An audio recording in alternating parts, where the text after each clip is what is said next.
Welcome to Cross-Border Tax Talks, where we discuss the latest trends in international taxation, from Biden's tax proposals to the OECD's latest developments. I'm Doug McHoney, PwC's U.S. International Tax Services Leader. You can watch these podcasts on YouTube at youtube.com/Doug McHoney. On this week's episode of Cross-Border Tax Talks, we're recording our first in-person conversation in over 15 months from the Westminster Studios in St. Louis, Missouri, where I'm excited to be joined by fellow vaccinated colleague and friend, David Parrish. David is an international tax partner in PwC's Dallas office, a member of PwC's National Value Chain Transformation Team, and the Environmental, Social, and Governance Tax Leader.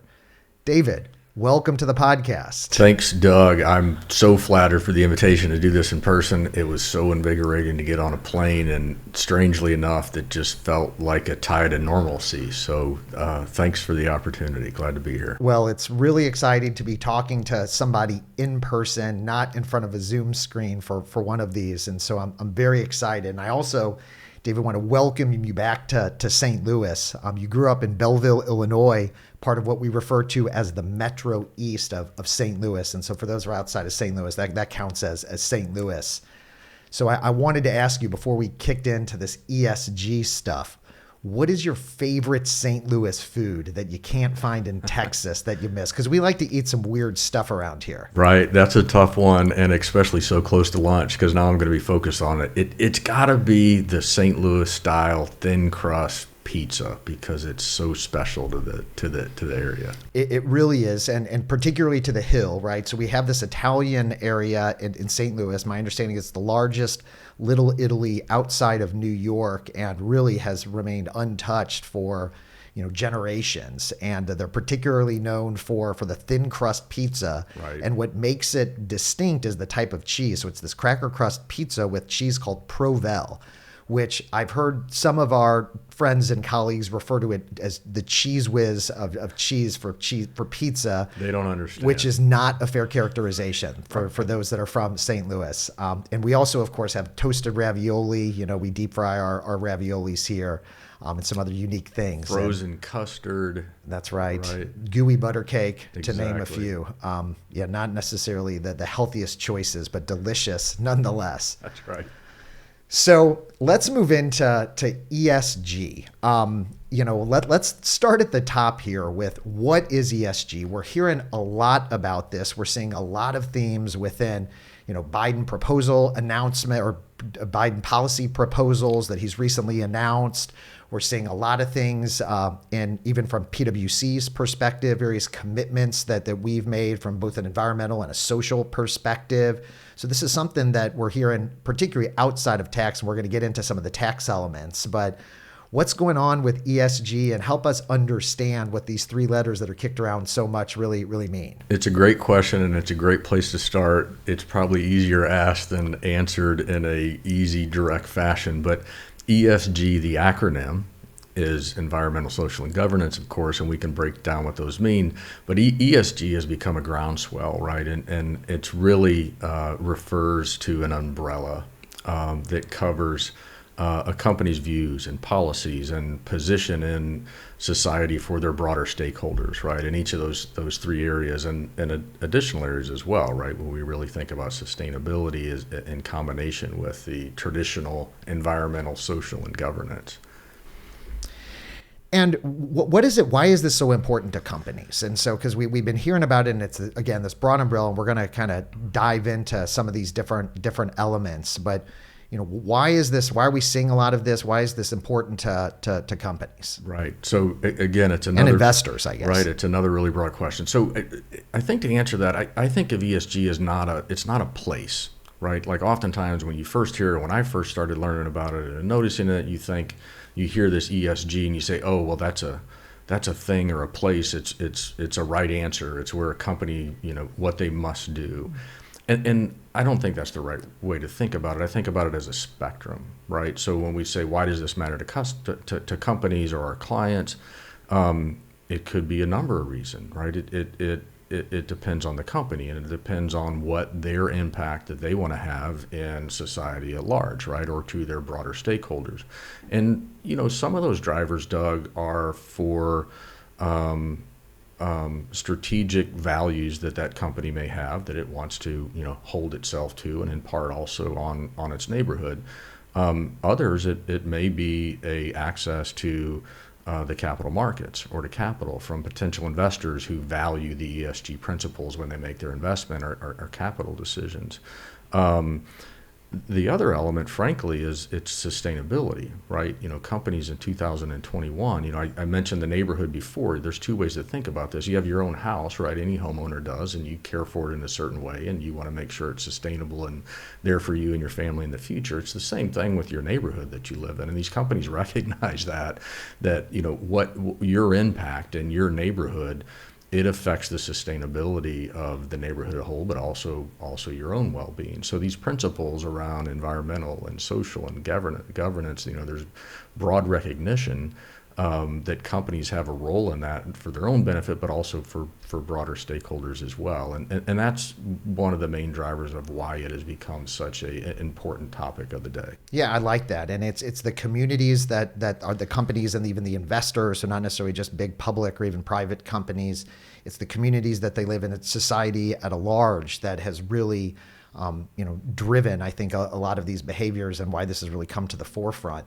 Can you give maybe an example or two of each of these? Because it's still a little nebulous, right? Okay, we've got sustainability, we've got environmental, social, and I will sometimes mistake the S for sustainability instead of social. Sustainability really covers the entire entire umbrella, right? You might need to remind me again throughout the course of the podcast here. And then governance. But can you maybe give an example, one or two examples of each to put in context? Sure. And if we start with environmental, all right, and this one's, it's probably the most obvious and the easiest, right? I mean, it's a company's impact on where do you do business? Where do you source goods from? What's your carbon footprint? Think about your supply chain and logistics and the impact that, the transportation of goods has on a carbon footprint. Think about an office space and the amount of electricity you use. Think about the way that we changed how we work in 2021, certainly post-COVID. There's all those elements that you can think about and make that easy link to the environment or the impact that companies have on their environment from a green perspective when you think about true environmental stuff. Social, certainly, if we think about the impact of a company on the society at large, what are its values? What type of influence do you want to have? What kind of mark do you want to leave behind? But then also think about workplace. What kind of environment do you want to provide for your employees and your customers, right? And your broader group of stakeholders from a social experience on a micro level of how individuals interact with the company. And diversity of work, the workforce comes to mind too, where we've made some commitments. I had Roy Weathers on the podcast a few years ago. We've obviously, PwC has dedicated significant resources as well as the rest of corporate America. And one of the things that we've been very publicly focused on as a firm is our transparency with respect to our underrepresented minorities, gender diversity, and the like, and being very transparent with that. And so I think that would firmly fit within that social column, if you will. Absolutely, Doug. And it's a link, though, to the sustainability piece as well, right? So it's good for the people, it's good for you, but frankly, if you're going to be a company that's going to be around, that's going to be sustainable, that's going to have customers, continue to have customers, these are the types of values and decisions that are taking place. They're a fabric of the society. If you want to have the best and the brightest and diversity within thought, and part of your success story is going to have to be inclusive, right, on the types of people that you have, as drivers and employees in the business, for sure. And then the G, we got to hit the G. So don't forget the G. Yeah, the governance. There's a couple facets of each of these, right? In the governance, I think about D&I as well, right? I think about, when you leadership and boards positions and who are in government's roles. It's important to have that diversity there as well for the values perspective, but also for the sustainability, for the company perspective, to be around to see how all this turns out. But then certainly within governance, we need to think about transparency and reporting, which is another hot topic, right, in ESG. And part of that governance is, how do we think about how companies report? their positions in ESG, their goals, how they're meeting those goals, how are you measured to them, what kind of story do you want to share, all of that rolls into the G piece. Got it. And what do you think is what's driving some of these changes? There's obviously been a lot of NGOs, for example, activity, and we've seen, I feel like Europe is arguably ahead of the US in some of these spaces. But what do you view as really kind of driving some of these changes? I think it's three P's. And the first is the NGO that you mentioned. Obviously, there's some very there's parties that are interested in specific pieces of ES and G, right? There's Sure. the environmental NGOs, there's social NGOs, and there's these different stakeholders that have their kind of passion positions that are in this space, and they drive these discussions, right? Which is great. And then there's NGOs now that are focused on the ESG as this umbrella concept that I talk about. What is the combination of things that companies need to be thinking about? And then there's certainly just the social in general. And when I say social, I mean, there's social influencers and social commenters for sure, but just, let's get down to the brass tacks, right? I mean, these companies are in business to make money and to provide. Yeah, the consumer drives the decisions and all the stakeholders to that point, but that they're making decisions, not necessarily for a political reason, because sometimes this can get politicized, right? That's right. But I mean, generally, most of it, the public companies are obviously looking out for all their stakeholders, but ultimately the customer and the shareholders and the equity owners are very important amongst other stakeholders. That's right. So there's this vote with consumer dollars, and there's a vote with investor dollars, right? Sure. And, it's one of the things that's exciting about ESG and why I consider it a tipping point now. When you have these interested parties involved, like the NGOs or the social influencers that have, passion issues that they want to see companies reflect, that's great. When you start to see the consumer dollars or investment dollars that are starting to also invest and buy things and consume the goods that reflect these values, then we know this thing is here, and we know that it's going to have a massive impact, right? When PE gets involved and when sovereign wealth funds get involved, like they're known for the quick, broad impact that they can make, right? When they go in and they invest in companies, and if through different management issues or techniques or styles or this governance that we talked about, they can have broad sweeping change in a short amount of time, and that's where we are now. It's just at the precipice of that. We're starting to see that. Yeah, then I think that you had mentioned the two NGOs and consumers. Then I think is the third really kind of what we're seeing from governments and Right, exactly. So as you said, look, Europe's been a leader in this area, certainly out ahead of the U.S. We're starting to see that gap close some, because we start to see the money that's in there. But before we go to that, with the change of the administration in the U.S., a change of consumer habits, right? We just went through this global pandemic for sure, and people have, I think, been influenced, and there's been some reflection upon, values in our society and what things are important and the like, and without trying to break down consumer behavior. But we're certainly seeing a government from a policy perspective start to embrace some of these issues from the U.S. The Biden tax plan that came out, it's been 3 or 4, maybe more weeks ago now. It's certainly integrated ESG principles into some of the policies when we think about some of the incentives around renewable energy, for example.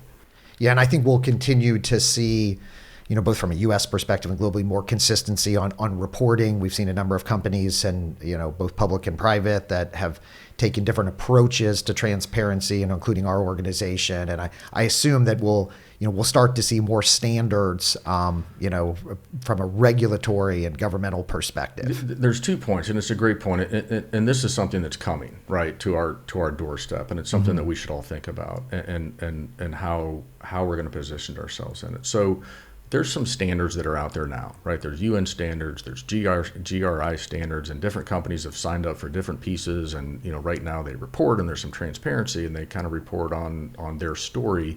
There's not a audit of those standards, right? Per se, there's not consistency across the board on those standards. And when we talk about the amount of money that's invested, and we talk about the stakes that are out there, we certainly see governments now are rallying around a focus on developing a set of standards, and certainly then there'll be some focus and some activity about how we make sure that there's consistency across those. The SEC, just within the last couple of weeks, one of the articles that I saw that came out, the SEC made a comment about, how in companies, public disclosures, we need to work towards some consistency, right, and some standards. Sure.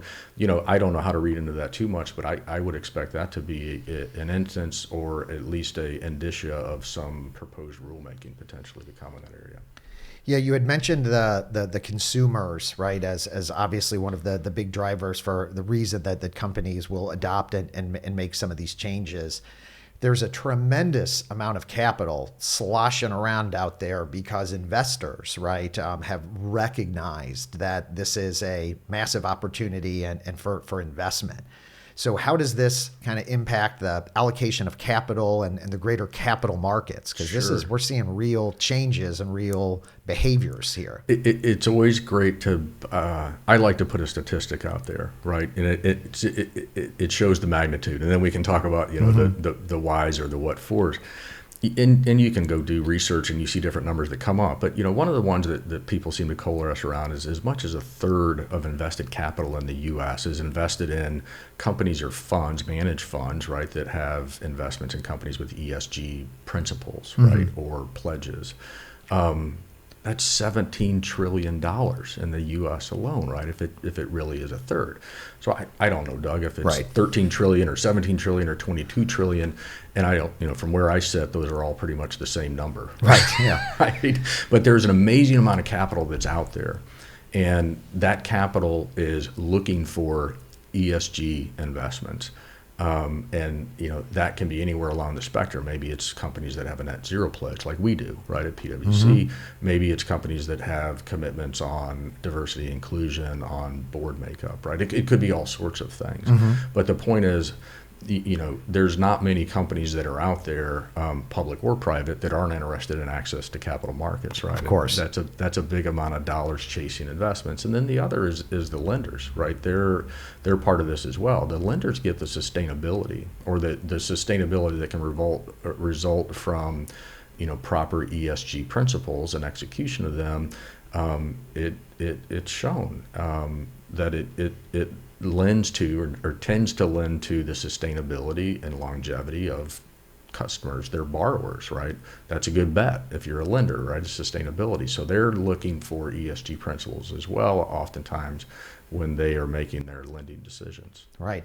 And then, in addition to obviously lending and equity funding, there's obviously the deals market then. And so we've seen, obviously, the deals market has really picked up kind of post-COVID, a lot of activity out there. We know a lot of dry powder is the term I think a lot of our colleagues like to use. And so to your point, with all this capital out there, there's obviously opportunities for investment that companies can make, but we're seeing a lot of deals. And so, how does this play a part in the deals market? I can imagine there's an element of, companies that that are looking to acquire something and want to make sure that there's ESG and there's sustainability. And then obviously as companies are looking to make individual investment decisions as well. But how does that impact the deals market? Sure. Well, it's on fire, right? It's like pouring gasoline on it in some extent is the short answer how it affects it. But I think of it two ways. And one is this.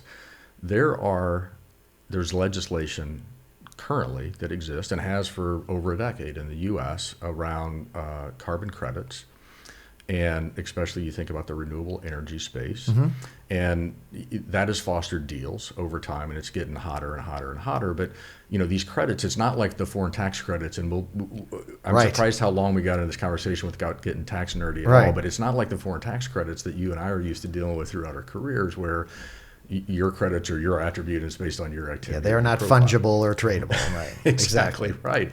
That's not the case around the world and in the U.S. with some of the carbon credits and the legislation that's available, which I think is a good thing. It drives good behavior, but companies will enter into a deal for credit planning, right, to get access to credits. Or if you're a net holder of credits, you may want to get into a deal like a tax equity partnership arrangement, for example, with somebody who's looking for the credits. So that drives deals in that space for sure. But the other one, Doug, is and this is where you start to dive in. We tried to stay high level, but at some point you got to dive right in and get a little bit into it. But the other thing that excites me about the deal space is in ESG is companies have made these pledges, right? They've made these commitments around net zero, or they just have a strategy where they want to land on the spectrum that I talked about. deals is a lever to get really move the needle in a quick and impactful way, right? We can go out and we can do an acquisition of a company that fits our profile or our target or what we want to be or folds into our story, right? And is part of our ESG strategy. Divestiture is the same way, right? There may be instances where you've got a part of your business that is, not part of that future, that future profile that you want to have. And the same thing, there's like any other market, there's buyers and sellers on that on both sides, and you look for different pieces that you fit in. But I'll say one last piece on this. Earlier on I said ESG is not a place. Like I really believe that this is a good concept to remember when you talk about, this whole spectrum. And there's no right answer. Like companies are going to find themselves in different spectrums along this path, but ESG is also not a thing. And what I mean by that is ESG is it's become integrated. So when you think about like in a deal space, it's a good example. We've been doing deals and we've been advising on companies on deals for, eons as a firm, right? As everybody knows. And, think of the data points, right? When you go to due diligence, like what do you look for? What are you thinking about? Like why is this a profile? What do I need to cross off to make sure that this company really does the things? I'm buying what I think that I'm buying, for example. ESG is not a thing. It's not this thing out by itself where you're going to go say, oh, this is that's ESG, I'm going to go buy it. It's a profile. It's part of the fabric. It's integrated in what that company is. It's another data point, in other words, is my point when you go and you do all of your normal deal activity, both at a company side and then also on the advisor side. It's integrated in that business, and it needs to be, it ought to be a data point that a buyer, a seller, a consultant is thinking about and looking at as they do their analysis. Yeah, it seems like a really, additional list of things from a diligence perspective, right? I mean, just fundamentally how companies have approached diligence. If they're looking for a strategic investment, obviously from an ESG perspective, they obviously need to do the diligence. But even for those, frankly, just doing, deals outside the ESG space, there also becomes an element of, is this company that we're looking to acquire being responsible from an ESG perspective? Well, there's a risk and a reward, right? We're used to like environmental things, simple things like, oh, I don't want to go buy a company probably with a Superfund site or an asbestos problem or lawsuit out there like that. Guess what? I mean, that's environmental. It's been out there. It's been out there for a while. Fair enough. But, so like these concepts, like they're not necessarily like, new whiz bang. That's what I mean. There's not this thing that's new. It's part of that fabric, but it's more of a focus both from this risk and a reward perspective. And, look, I'll say again, there's not a right answer on this spectrum. Like there's some companies who are going to want to fall on a spectrum where they're very leading edge, right, on their ESG strategy and, their impact on the environment, for example. There's other companies that, they will be somewhere in the middle given it's their goals or their values, or it may be that, they're in a business line where you can achieve so much, right? And then, others may want to just make sure that they don't have foot faults, right? I don't want to acquire something that is really not a place that I should be. So there's this spectrum all along, and one of the things that companies are going to do, but also advisors, is it's not about this right answer necessarily. What is the company's strategy and what is the company goals, and how do we, help make sure we stay within those lines that we want to be in, or we achieve those lines? And this deal space is a huge part of that as we go forward. Yeah, absolutely. So let's peel that onion back a little bit and keep diving down a little bit lower, sort of into some of the tactical, right? So we're seeing, companies starting to make, the strategic decision about pursuing ESG and, potentially publicity or whatever, PR about it.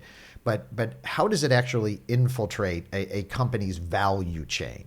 Right. So you have, like, presumably, or companies need to start making decisions. And many of them, I think your earlier point is a great one. Companies have been contemplating this and been mindful of the environmental issues, from the social issues, of being mindful of making sure that you don't have children working in factories for your contract manufacturers, for examples. And I mean, this has been on, high, if not the highest on the checklist for companies for decades. Right.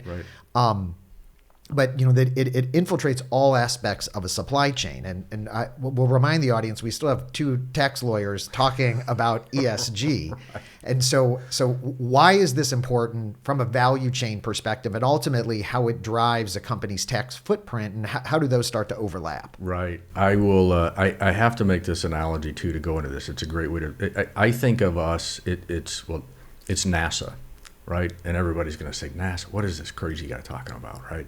When I first started getting involved in ESG, I talked to a lot of CEOs, right? Because CEOs were out leading, they were making pledges like ours, you know, about net zero. And I would go talk to them and about their passion about it. And then, you know, I would always inevitably ask, okay, what's the plan? Like, what's the tactical, where you're going? And they're CEOs. And so they didn't always have the answer on what's the tactical, and that's okay. Like, it reminded me of Kennedy and the moonshot, right? It reminded me of President Kennedy saying, hey, we're going to go land on the moon. And everybody thought, what is this guy talking about? And if you ask John Kennedy, how are you going to go do that? Probably no idea. He doesn't know about rocket boosters and propulsion and stuff like that, but he knew he could put together NASA of a bunch of people that had great thoughts about how you're going to go achieve lofty goals, right? Mm-hmm. So when we think about the question about value chain and supply chains and, you know, getting tactical, I think about it like that. We have these goals out there, whether they've been stated or unstated or, you know, made public. I mean, there's these goals out there that these companies want to achieve for whatever their reasons are, right? The social altruism mm-hmm. or the access to capital. At some point, you know, if you have a 2030 net zero goal that you've put out there, it's 2021 now. This is not going to happen overnight. You better get tactical, right? Which is your point. And the value chain is a huge piece of that. So if you think about like a net zero commitment, for example, and you look at a global company's footprint around the world and their value chain, just think about logistics. Mm-hmm. Right. Think about, okay, if I'm doing now a analysis on what is my source of origin going to be, right, which is an extremely common thought process right now in so many of our clients. If you look at the world, right, you look at trade policy, the trade wars that are going on, and just everything that's taken place with COVID, the disruption to the supply chains has been dramatic. Geopolitics that are going on in Asia and supply chain resiliency, and do I have the right mix of, you know, sources of origin? Am I over dependent on one single place? And, you know, COVID kind of put the straw on the camel's back or the spotlight I think on that's right. Supply chain resiliency, right? So you're in this analysis now already, and you're saying, okay, what are my new sources of origin going to be, for example? And it's the same thing I talked about before. We know how to do source of origin jurisdiction analysis, right? I mean, what's the cost of labor, right? What is it going to cost me to go do my shipping or logistics? Yeah, shipping from Mexico versus Asia, for example, right? That math is pretty easy, but then all of a sudden you start thinking about carbon footprints. It's a little bit more complicated. Exactly, and that's why I kind of walked us into that link. It's like these are natural things that we talk about, but hey, there's an ESG component of this. Like that ought to be maybe a little bit more of a weighted factor than it used to be. Mm-hmm. Logistics is not just a cost or a time issue anymore, right? How does that reflect or how does that support or detract from my net zero goal? So it's kind of an old process, you know, that we're used to doing when we make some decisions around supply chain, but it's a new element, if you will, or a new value that's around it. And you know, logistics is one easy example. You know, the other thing when you think about like supply chain again is, you know, as the world changes and as we, you know, seek out new sources of origin or footprints or places of manufacture or things like that, it'll be all the same data points when we look at those. But think again about when you're considering, say, developing country, you know, new sources of origin. We see them all the time, right? Like Bangladesh and Vietnam and Honduras, and these places are bubbling up.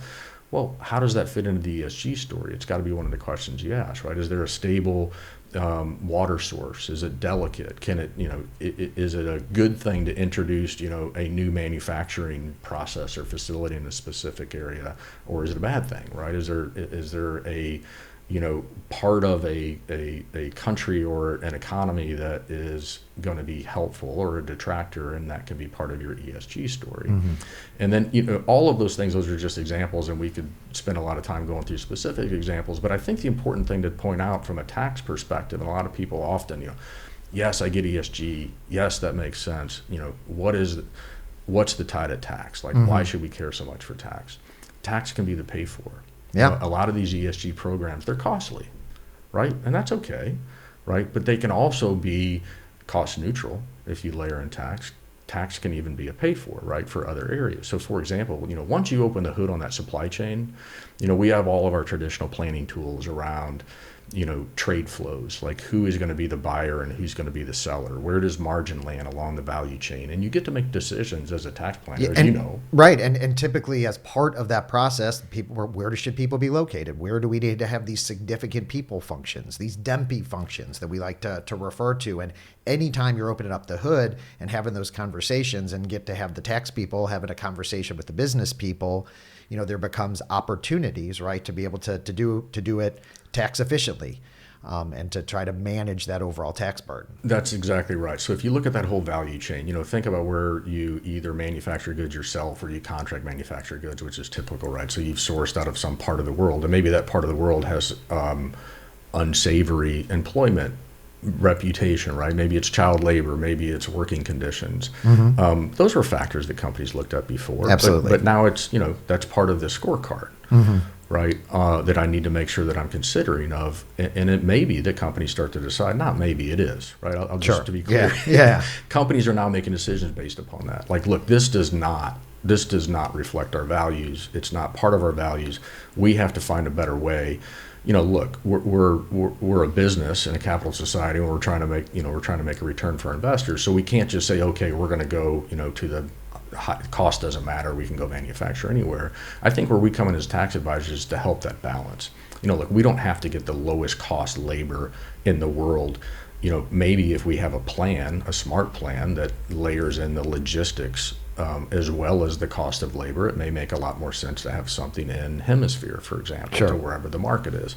So all of these things start to fit together. And what I get excited about from being part of PwC in our firm is we know how to do those analyses now, and we've done it for years, and we have the expertise. It's just a matter of making sure that we properly, I think, of weighing these ESG factors when we start to make those decisions.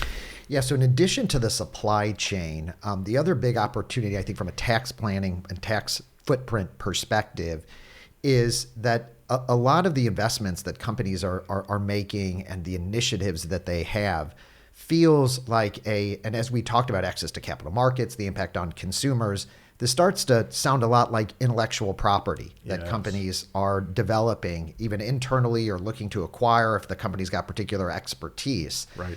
And obviously, as we're starting early investments into any type of new technology or any type of new product or any type of new value driver, tax can obviously play a very key element in understanding what the total return for that type of investment is going to be. So talk a little bit about what you're seeing in that space, and does this really creates an opportunity as from an intellectual property perspective to think about how you want to structure these types of investments? Absolutely. It's such an interesting area to think about, Doug. So, I always have to say it, and I know probably 99% of the folks that are tuned into this know this already, but I always have to say it because I feel better.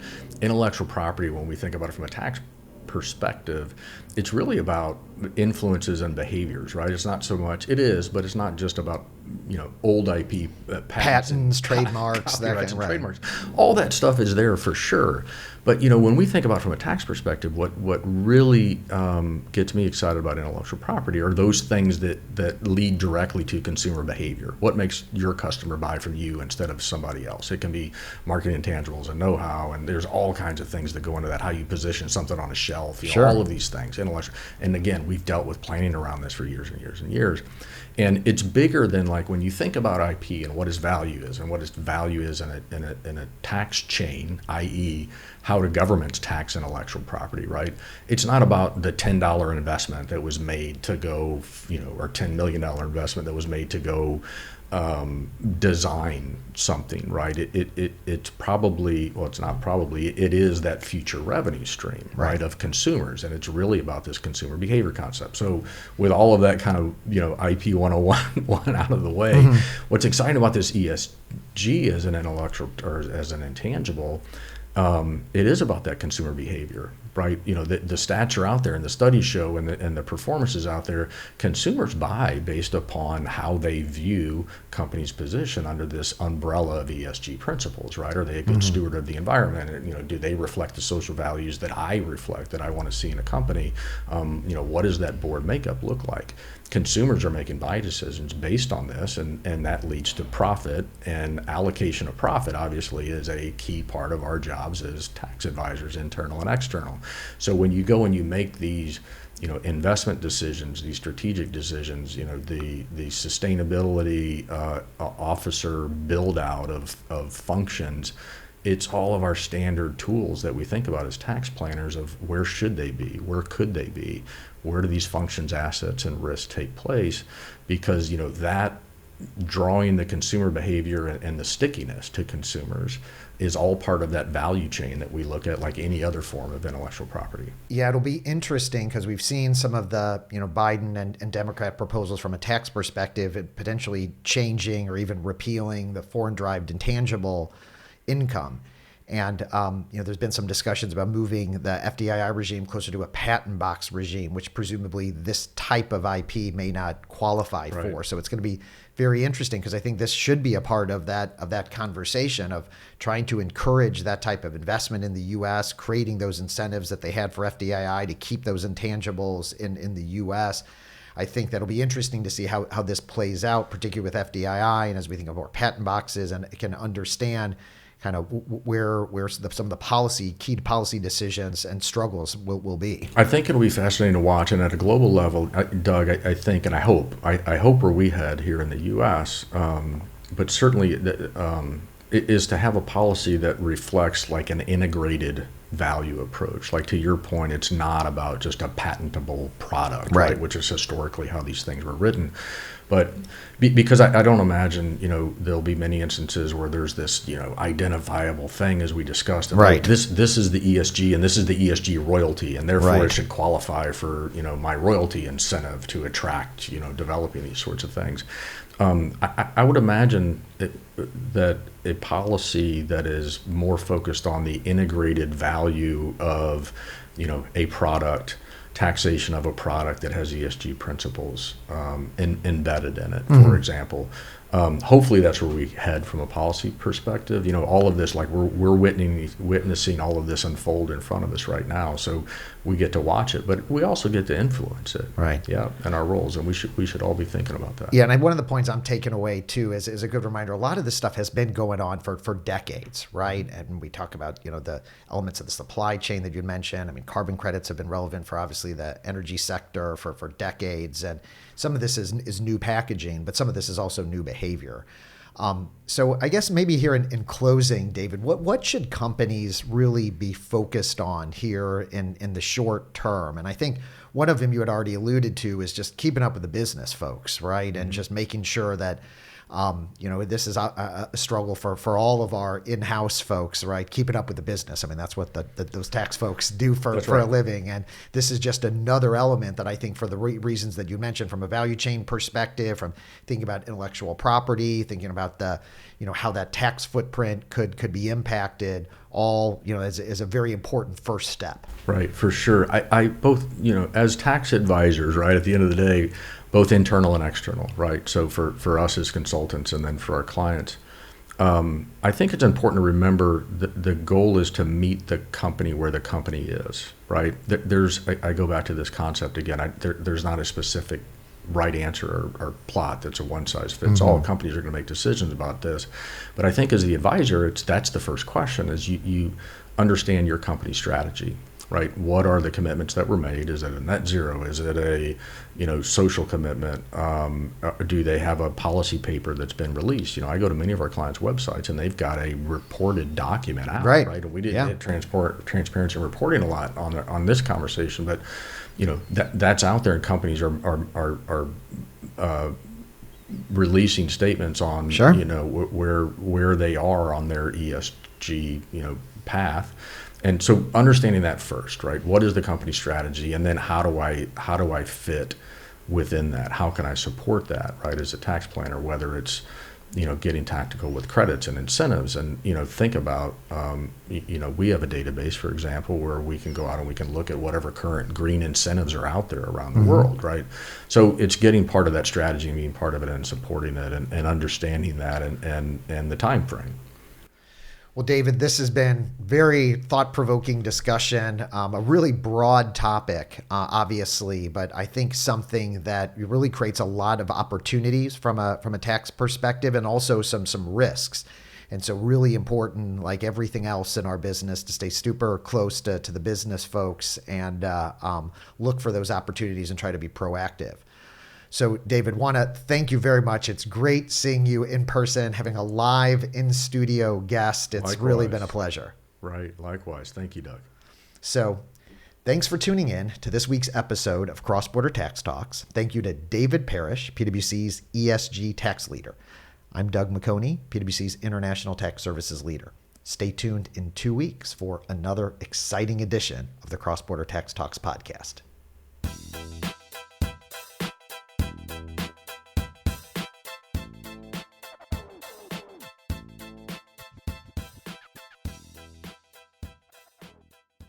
This podcast is brought to you by PwC, all rights reserved. PwC refers to the U.S. member firm or one of its subsidiaries or affiliates and may sometimes refer to the PwC network.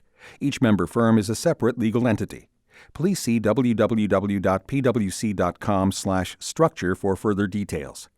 This podcast is for general information purposes only and should not be used as a substitute for consultation with professional advisors.